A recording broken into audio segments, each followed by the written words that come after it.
Chapitre 1er. Comment considérons-nous Christ? Mais comment devrions-nous considérer Christ? Exactement comme il s'est révélé lui-même au monde, conformément au témoignage qu'il rendit de lui-même.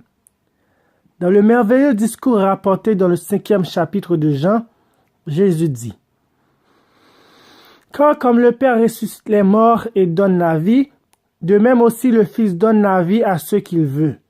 Le Père ne juge personne, mais il a donné au Fils tout le jugement, afin que tous honorent le Fils comme il honore le Père. Celui qui n'honore pas le Fils n'honore pas le Père qui l'a envoyé. Jean 5, versets 21 à 23.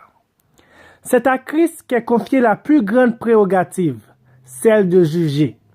Il doit recevoir le même honneur que celui qui est dû à Dieu, pour la raison qu'il est Dieu. Le disciple bien-aimé rendit ce témoignage.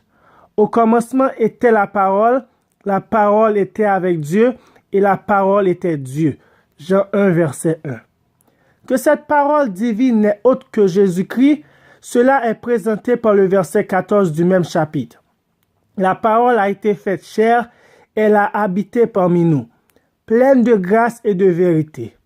Et nous avons contemplé sa gloire, une gloire comme celle de l'unique engendré du Père, pleine de grâce et de vérité.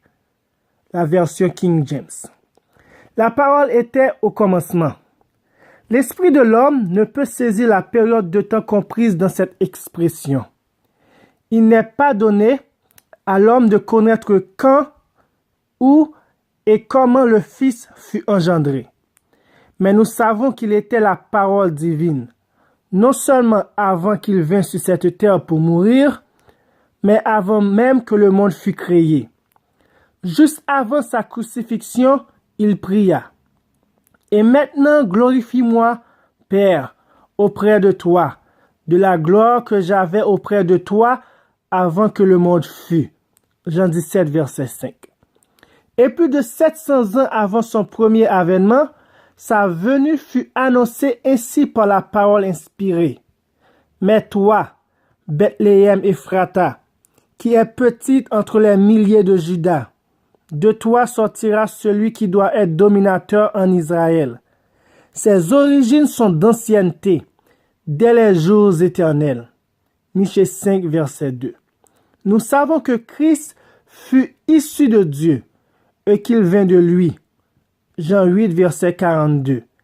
Mais ceci remonte si loin dans les âges de l'éternité que c'est au-delà de la compréhension de l'esprit de l'homme.